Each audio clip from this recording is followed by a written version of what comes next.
जय हिंद दोस्तों, स्वागत है आपका हमारे YouTube चैनल में। आशा करता हूँ आप सब अच्छे होंगे।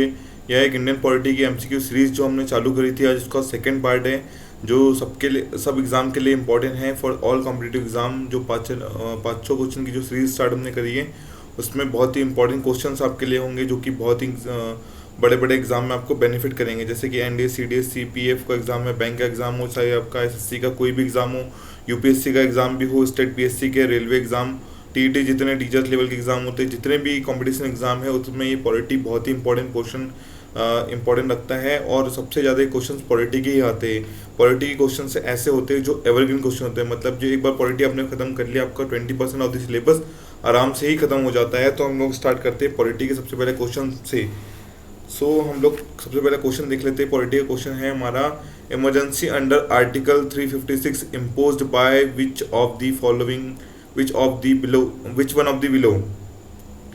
यहाँ पर इमरजेंसी किस कौन सा आर्टिकल के अंदर इम्पोज करी जाती है और कौन करता है। यहाँ पर इनका आंसर है प्रेसिडेंट। हमारे ऑप्शन ए था हमारा प्राइम मिनिस्टर, ऑप्शन बी था गवर्नर, ऑप्शन सी है वाइस प्रेसिडेंट, ऑप्शन डी है प्रेसिडेंट। प्रेसिडेंट का ही काम होता है, जो वो उनका काम है कि इमरजेंसी को इम्पोज करना, चाहे फाइनेंशियल इमरजेंसी हो, चाहे कोई भी इमरजेंसी को इम्पोज कौन करता है, गवर्नर करते हैं। फाइनेंशियल इमरजेंसी आर्टिकल आप बताइए नीचे में कमेंट बॉक्स में, कौन सा आर्टिकल में आती है फाइनेंशियल इमरजेंसी।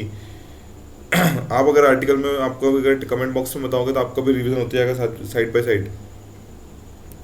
सेकंड क्वेश्चन है, financial emergency is impose under article. देखिए क्वेश्चन यहीं पे आ गया, मैं आपसे पूछ रहा था, अब मैं यही क्वेश्चन आ गया। चलिए इसका आंसर बताता हूँ। Article 360 financial emergency, article 360। Option है आर्टिकल 354, 365, 367, 360। आंसर है आर्टिकल 360। 360 में फाइनेंशियल इमरजेंसी इम्पोज करी जाती है। किसके द्वारा इम्पोज करी जाती है? प्रेसिडेंट के द्वारा। The governor of the state can be removed by which one of the following. Governor को कौन रिमूव करता है? ऑप्शन है यहाँ पर chief minister, prime minister, union home minister, president. फिर से एक और ऑप्शन सुनिए, chief minister, prime minister, union of home minister, president. Governor of the state को कौन रिमूव करता है? आंसर है हमारा D, president. President of India के हाथ में पूरी पावर होती है। जो गवर्नर वैसे भी बेसिकली प्रेसिडेंट ऑफ इंडिया के अंदर ही आते हैं, और वो प्रेसिडेंट ऑफ इंडिया का डायरेक्ट कहना मानते हैं। तो उनको रिमूव करने का भी काम भी कौन करता है? प्रेसिडेंट के हाथ में होता है। उनको कोई इम्पीचमेंट की जरूरत नहीं पड़ती, कोई स्पेशल मेजोरिटी की जरूरत नहीं पड़ती है, वह डायरेक्ट प्रेसिडेंट को रिमूव कर सकते हैं। अगला क्वेश्चन है, among which of the followings are appointed by the governor. Governor के द्वारा किसको अपॉइंट किया जाता है? इनमें से नीचे जो ऑब्जेक्ट है देखिए आप, advocate general, chief, B option है chief secretary of state, C option है vice chancellor of university, D option है ऑल ऑफ द अबव।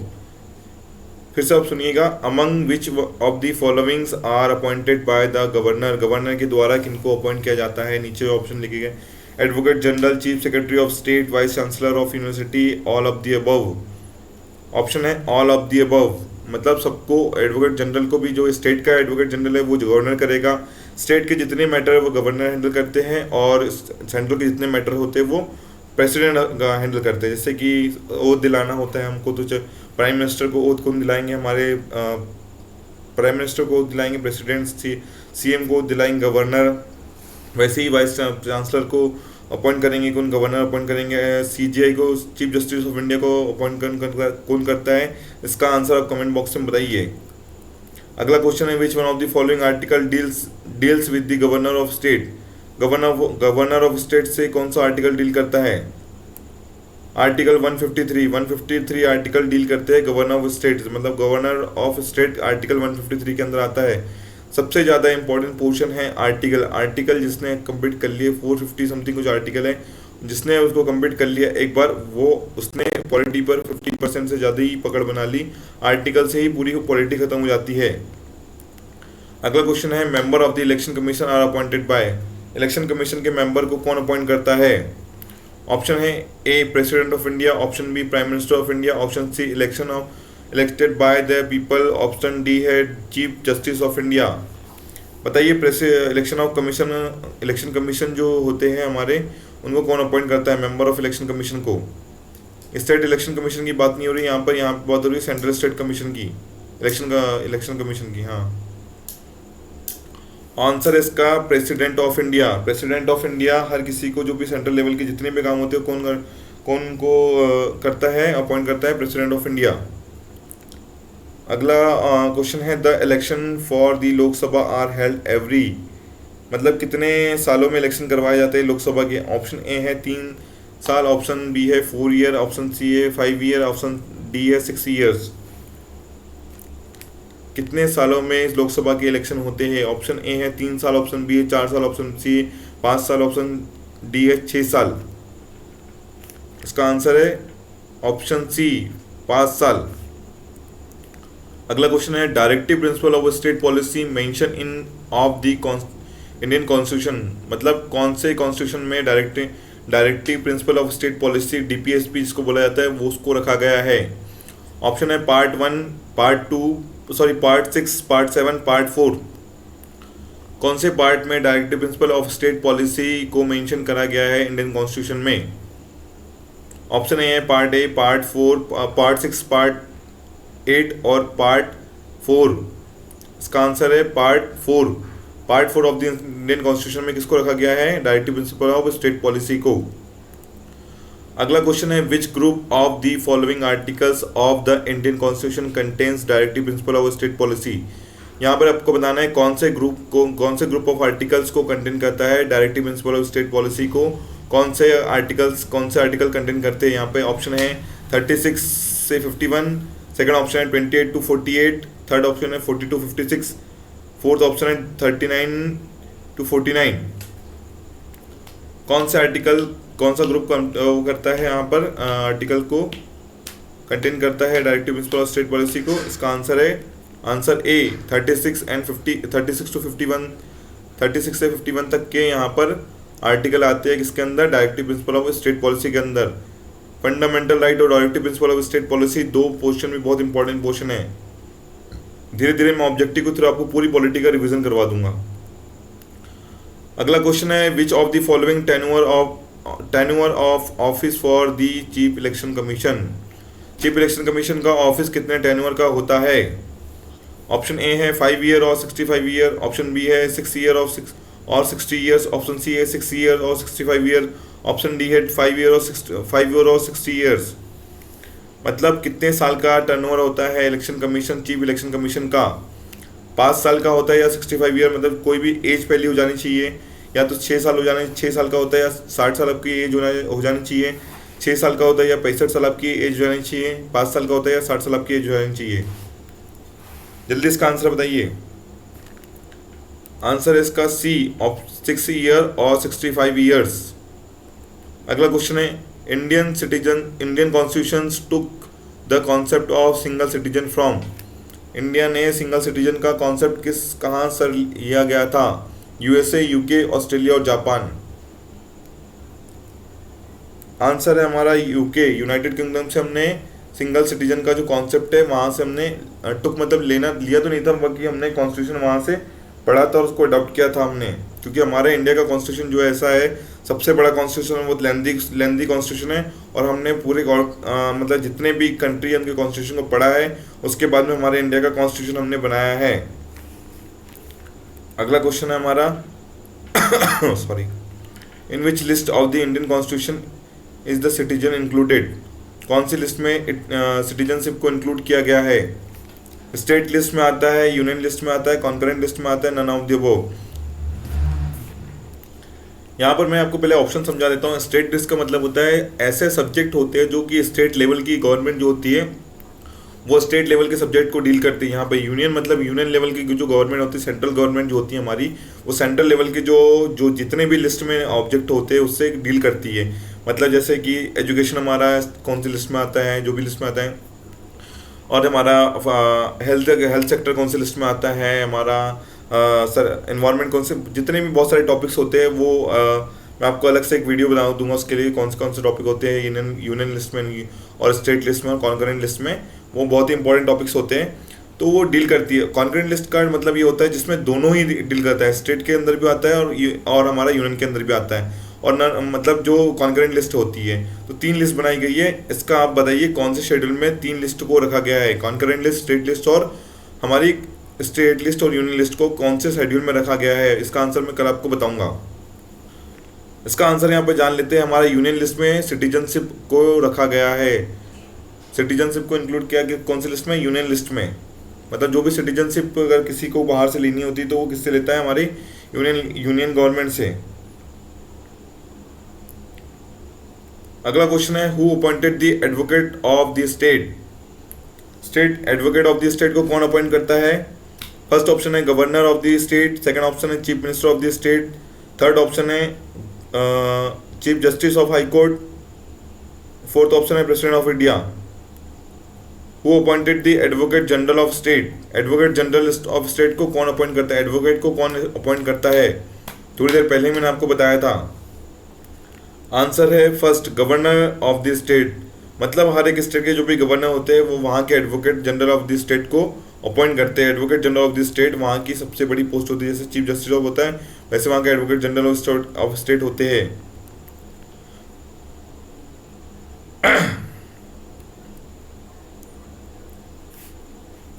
अगला क्वेश्चन है, हु डज द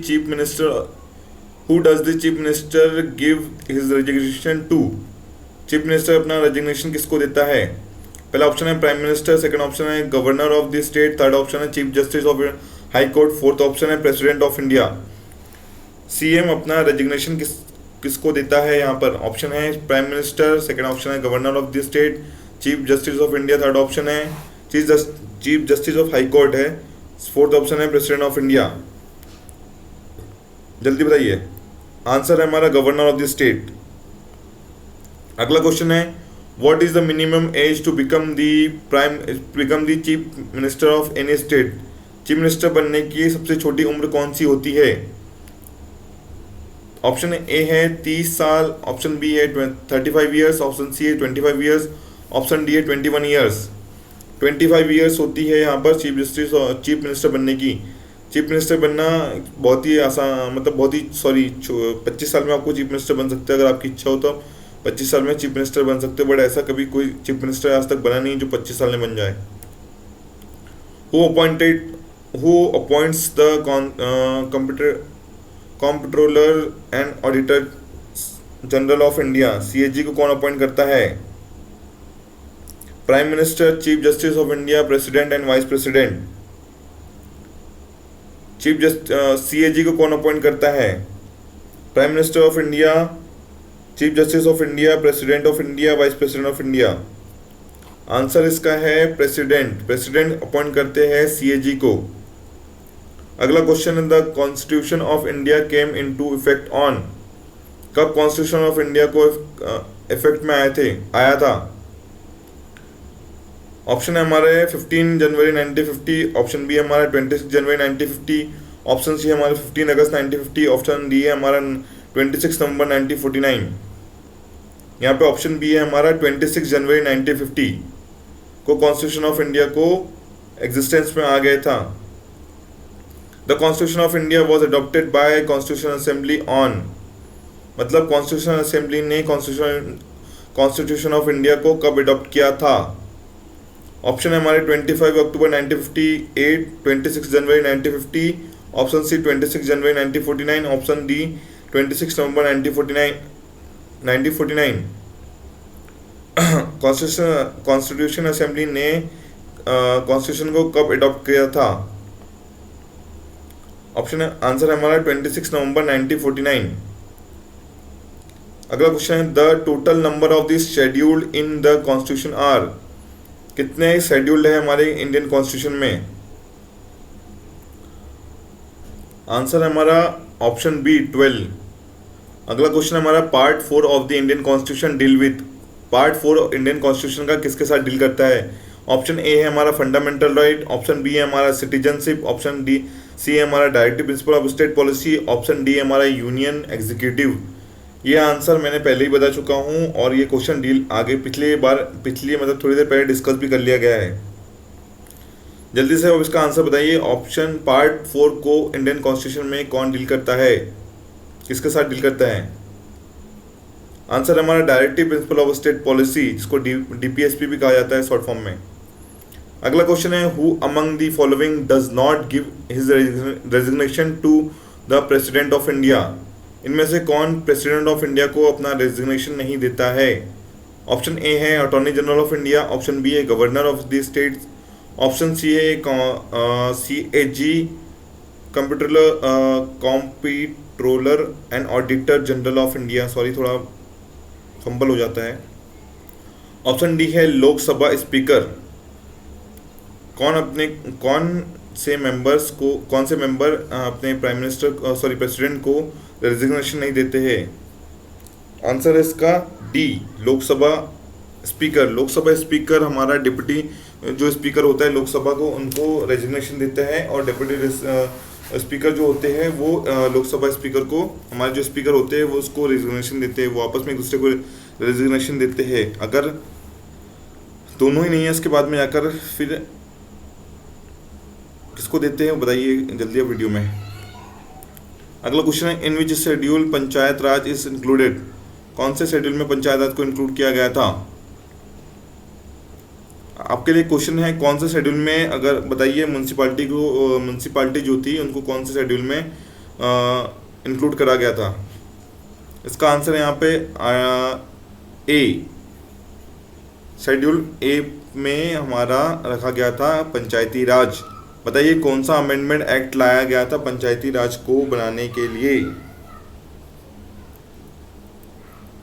अगला क्वेश्चन हमारा, what was the duration in the making of Indian constitution. Indian constitution बनाने के लिए कितना समय लगा था और कितना टाइम लगा था? ऑप्शन है आपका 1 year 10 months and 12 days। Second option हमारा बी ऑप्शन है 2 years 10 months and 5 days। C option हमारा 2 years 11 months and 18 days। D option हमारा 3 years 6 months and 7 days। Answer हमारा 2 years 11 months and 18 days। ये सबसे इंपॉर्टेंट क्वेश्चन है, कई बार आ चुका है, बहुत सारे एग्जाम में आ चुका है ये। अगला क्वेश्चन हमारा, which article is the heart and soul of the Indian constitution. कौन सा आर्टिकल को हार्ट एंड सोल कहा गया है इंडियन कॉन्स्टिट्यूशन में? Article 32, article 31, article 30 and article 33। कौन से आर्टिकल को हार्ट एंड सोल कहा गया है इंडियन कॉन्स्टिट्यूशन में? आंसर है आर्टिकल 32। आर्टिकल 32 को हमारे इंडियन कॉन्स्टिट्यूशन में हार्ट एंड सोल भी कहा जाता है।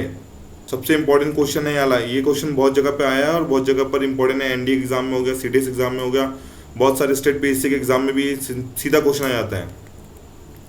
अगला क्वेश्चन हमारा, which articles of the Indian constitution deal with the right to constitutional remedies. Constitutional remedies में कौन सा आर्टिकल डील करता है? Article 19, article 32, article 14, article 15। बताइए कौन सा आर्टिकल कॉन्स्टिट्यूशनल रेमेडीज में डील करता है? यहाँ जितने भी क्वेश्चन लिए गए हैं सब क्वेश्चन कहीं ना कहीं आए गए हैं, जो भी प्रीवियस ईयर के क्वेश्चन है उसमें से ही बहुत सारे मोस्ट ऑफ द क्वेश्चन यहाँ पे बनाए गए, ताकि फ्यूचर में भी आपके जो भी एग्जाम होते हैं उसमें क्वेश्चन यहाँ से बनते हैं। यहाँ ये ऐसी सीरीज है जिसमें कि पूरे क्वेश्चन से आप कोई ना कोई एग्जाम में आए हैं और बहुत ही इंपॉर्टेंट क्वेश्चन है, जो कि एग्जाम में आपको आगे भी कुछ एग्जाम में आपको दिखेंगे भी ये क्वेश्चन। इसका आंसर है article 32। Article 32 right to constitution remedies से डील करता है। राइट टू प्रॉपर्टी हमारा क्या है? फंडामेंटल राइट है क्या? बी है हमारा लीगल राइट, थर्ड हमारा है फंडामेंटल ड्यूटीज, फोर्थ है बी, बोथ बी एंड सी। बताइए राइट टू प्रॉपर्टी कौन सा राइट है आपका? आपके घर में प्रॉपर्टीज होगी तो आपको कौन सा राइट माना गया है? फंडामेंटल राइट है आपका लीगल राइट है, आपका फंडामेंटल ड्यूटीज है, तो बहुत दोनों है, लीगल राइट और फंडामेंटल ड्यूटीज। आंसर है इसका बी, लीगल राइट। हमारा आर्टिकल राइट टू प्रॉपर्टी हमारा कौन सा है? लीगल राइट है हमारा। अगला क्वेश्चन है, in which article provide citizenship of India. कौन सा आर्टिकल प्रोवाइड करवाते हैं citizenship of India, citizen of India में? कौन सा ग्रुप मतलब होता है? ग्रुप में ऐड करना भूल गया यहाँ पर। कौन से आर्टिकल्स डील करवाते हैं सिटीजनशिप ऑफ इंडिया के? Article 5 to 11, article 6 to 10, article 1 to 5, article 12 to 35। कौन से आर्टिकल डील करवाते हैं प्रोवाइड करवाता है citizenship of India? Article 5 to 11 इसका आंसर है। अगला क्वेश्चन है, which one of the following articles direct state government और ऑफ ऑर्गेनाइजिंग विलेज पंचायत को बनाने के लिए कौन सा आर्टिकल रखा गया है, कौन सा आर्टिकल में रखा गया है विलेज पंचायत को बनाने के लिए, और ये कौन से पार्ट के अंदर आता है, कौन से, मतलब ये बताना आपको कमेंट बॉक्स में। आंसर है हमारा डी, आर्टिकल 40। आर्टिकल 40 हमारा डायरेक्टिव प्रिंसिपल और स्टेट पॉलिसी के अंदर आता है, जिसमें कि विलेज पंचायत के बारे में डिस्कशन किया गया, ऑर्गेनाइजेशन किया गया कि जो स्टेट को आप बोलिए कि वह आर्टिकल 40 के थ्रू विलेज पंचायत का ऑर्गेनाइजेशन करे। How many members of the constitution assembly sign the constitution of India. शायद क्वेश्चन हो चुका है ऐसा लग रहा है मुझे। आंसर है 294। कितने मेंबर ने साइन किया था? 294। अगला क्वेश्चन हमारा, the constitution of India was enacted on 26 November 1949 by the. Option है हमारे constitution assembly, parliament of India, president of India, British parliament. यहाँ पे बोला गया कॉन्स्टिट्यूशन ऑफ असेंबली को इनेक्ट किया गया था 26 नवंबर 1949 में, किसके द्वारा? Constitution assembly, parliament of India, president of India, British parliament. Answer इसका ए, कॉन्स्टिट्यूशन असेंबली। अगला क्वेश्चन है, the constitution of India was the constitution of India was completed by which of the following dates. कौन सी date को हमारा constitution of India complete कर दिया गया था? 26 जनवरी 1950 को, November 26 1949, February 11 1948, none of the above. Answer है 26 नवंबर 1949 को हमारा कॉन्स्टिट्यूशन कंप्लीट हो गया था, बना के कंप्लीट कर दिया था, बट इसका अडॉप्ट किया था कब किया था? 26 जनवरी 1950 को। अगला क्वेश्चन है, the terms of the Lok Sabha. यहाँ पे बोला गया the term of the Lok Sabha. Option A है हमारा can not be extended under any circumstances, मतलब किसी भी परिस्थिति में इसको एक्सटेंड नहीं किया जा सकता। बी ऑप्शन है can be extended by 6 month eight a time, मतलब कभी इसको 6 महीने के लिए हमारा एक्सटेंड कर दिया जाता है। सी ऑप्शन है can be extended by 1 year at a during of proclamation of emergency, can be extended for 2 years at the time during the proclamation of emergency. Answer हमारा can be extended by 6 month at a time, मतलब एक बार में उसको 6 महीने के लिए आगे बढ़ा दिया जाता है, उसके बाद में आपको इलेक्शन करवाने पड़ेंगे। अगला ऑप्शन है हमारा, the member of the Lok Sabha from the union territory of India are. Option A nominated by the president, option B है elected by the members of local bodies of the union territory, option C है chosen by the direct election, option D है chosen by the direct elected in Pondicherry whereas nominated by the president of other territories. Option C है chosen by the direct election से choose किया जाता है। अगला question हमारा, constitution of the India is. India का constitution क्या है? रिजिड है, फ्लेक्सिबल है, neither rigid not flexible, partially rigid partially flexible. क्या है हमारा? रिजिड मतलब कठोर है, फ्लेक्सिबल मतलब नरम जैसा है, मतलब कहीं भी झुक जाता है, ऐसा कॉन्स्टिट्यूशन है क्या हमारा? नाइदर रिजिड नॉट फ्लेक्सिबल है हमारा, मतलब ना ही रिजिड है ना ही फ्लेक्सिबल है, या फिर तो थोड़ा रिजिड है थोड़ा फ्लेक्सिबल है। ऑप्शन सी है हमारा नाइदर रिजिड नॉट फ्लेक्सिबल। यह क्वेश्चन हमारा एनडीए में आ चुका है। ये क्वेश्चन मैंने यहाँ से जो उठा रहा हूँ, ये क्वेश्चन कई बार रिपीट हो चुके हैं, इसलिए मैं अपने यहाँ से क्वेश्चन आपको उठा के बता रहा हूँ। अगला question, the concept of the concurrent list in the India constitution has been borrowed from. Option A है यूएसए, ऑप्शन बी है स्विट्जरलैंड, ऑप्शन सी है ऑस्ट्रेलिया, ऑप्शन डी है यूएसएसआर। मतलब जो कॉन्करेंट लिस्ट का जो कॉन्सेप्ट था, हमने कौन सी जगह से मतलब लिया था, बोरो किया था। बोरो गलत वर्ड है यहाँ पर, मैंने क्वेश्चन में गलत ऐड कर दिया, सॉरी। बट हमने यहाँ से उनका कॉन्स्टिट्यूशन पहले पढ़ा था, उसके बाद में हमने वहाँ से हमको जो अच्छा लगा हमने वहाँ से उसको मतलब हमारे इंडियन कॉन्स्टिट्यूशन में रखा गया है। हमने सब कॉन्स्टिट्यूशन पढ़ने के बाद हमारा इंडियन कॉन्स्टिट्यूशन बनाया गया था हमने। आंसर है हमारा इसका ऑस्ट्रेलिया। ऑप्शन सी हमारा है ऑस्ट्रेलिया। कॉन्करेंट लिस्ट के बारे में मैंने आपको पहले एक्सप्लेन कर दिया गया है। तीन तरीके की लिस्ट होती है स्टेट की लिस्ट, एक होती है हमारी यूनियन लिस्ट, एक होती है हमारी कॉन्करेंट लिस्ट। कॉन्करेंट लिस्ट में वह स्टेट के टॉपिक्स आते हैं जो कि दोनों डील करता है, हमारा स्टेट भी डील करता है टॉपिक्स और सेंटर भी हमारा एक साथ में डील करता है।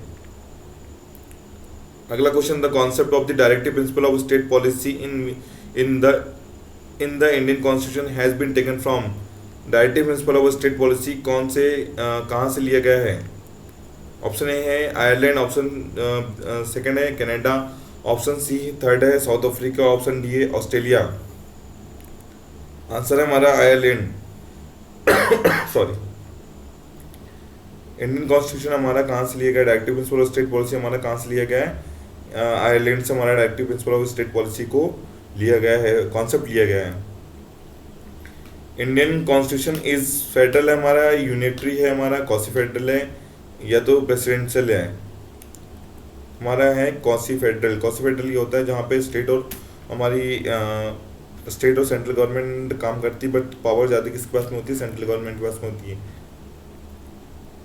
How many scheduled present in the Indian constitution? शायद ये क्वेश्चन हो चुका है, तो फिर भी अब इसका आंसर बताइए, कितने क्वेश्चन है हमारे शेड्यूल हमारे प्रेजेंट है इंडियन कॉन्स्टिट्यूशन में?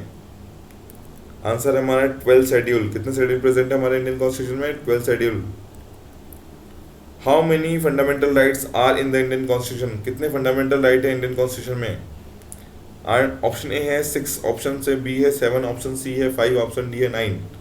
कितने फंडामेंटल राइट हमारे इंडियन कॉन्स्टिट्यूशन में प्रेजेंट है, अब बताइए। आंसर है ऑप्शन ए 6 फंडामेंटल राइट। पहले 7 फंडामेंटल राइट हुआ करते थे, बट राइट टू प्रॉपर्टीज को फंडामेंटल राइट से हटा दिया गया है। अब आप बताइए राइट टू प्रॉपर्टीज को कौन से आर्टिकल के अंदर रखा गया है? अब हमारे यहाँ पर 6 फंडामेंटल राइट बचे हैं। अगला क्वेश्चन है, which of the following is not a fundamental right? इसमें से कौन सा फंडामेंटल राइट नहीं है? Right against exploitation, right to constitution assembly, right to equality, right to property. ये क्वेश्चन एनडीए में भी आ चुका है, बहुत जगह पर आ चुका है हमारा। यूपी पीएससी में आया था वाला क्वेश्चन, और स्टेट पीएससी में भी आ चुका है। एवरग्रीन क्वेश्चंस होते हैं वाले। कौन से हमारे फंडामेंटल राइट नहीं है? चलिए आंसर है हमारा, बता देता हूँ मैं आपको। आंसर है हमारा डी, राइट टू प्रॉपर्टी हमारा क्या है? फंडामेंटल राइट नहीं है। ये हमारा क्या है? लीगल राइट है। हमने थोड़ी देर पहले ही इसको पढ़ा हुआ है, हमारा क्या है? लीगल राइट है। अगला क्वेश्चन है, which one of the following article allows centre to form new state? Central को कौन सा आर्टिकल अलाउ करता है कि नया स्टेट फॉर्म करे? Article 3, article 4, article 5, article 6। जिसने अगर इंडियन कॉन्स्टिट्यूशन के आर्टिकल पूरे पढ़ लिए, उन्होंने पूरी पॉलिटी को समझ लिया, उनको जीवन में कभी भी कोई भी प्रकार की अगर प्रॉब्लम आती है, कभी प्रॉब्लम नहीं आएगी, क्योंकि उनके पास एक नॉलेज हो जाएगा, बहुत अच्छा नॉलेज हो जाएगा। उनको इंटरेस्ट होगा कैसे पॉलिटिक्स चलती है, क्या चलता है, कौन सा आर्टिकल क्या होते हैं, क्या देश में चल रहा है, उनको बहुत सारा आइडिया हो जाएगा। इसलिए मैं आपको बोलता हूँ कि आर्टिकल आप पढ़िए। आर्टिकल पढ़ने से आपको रटना नहीं है, आपको पढ़ना है और समझना है। पढ़ने और समझने से आपको क्या होगा? बहुत फ़ायदा हो जाएगा। चलिए इसका आंसर मैं आपको बताता हूँ। आर्टिकल 3। आर्टिकल 3 हमारा क्या है? यहाँ पर स्टेट को सेंटर को अलाउ करता है कि वो नया स्टेट फॉर्म करे। अगर मान लो बहुत जब जैसे तेलंगाना बना था, तो आर्टिकल 3 से ही तेलंगाना को नया स्टेट बनाने की वहाँ पर अमेंडमेंट किया गया था। चलिए यहाँ पर क्वेश्चन खत्म होते हैं। Thank you so much for watching. अगर आपको वीडियो अच्छा लगे तो लाइक करिए, शेयर करिए एंड सब्सक्राइब करिए। Thank you so much for watching. अगर कोई वीडियो में कोई प्रॉब्लम हो तो आप फीडबैक दे के बता सकते हैं। आपको कोई टॉपिक दूसरे टॉपिक पर वीडियो बनानी है तो उसका भी फीडबैक देके हमें बता दीजिए। Thank you so much for watching. जय हिंद।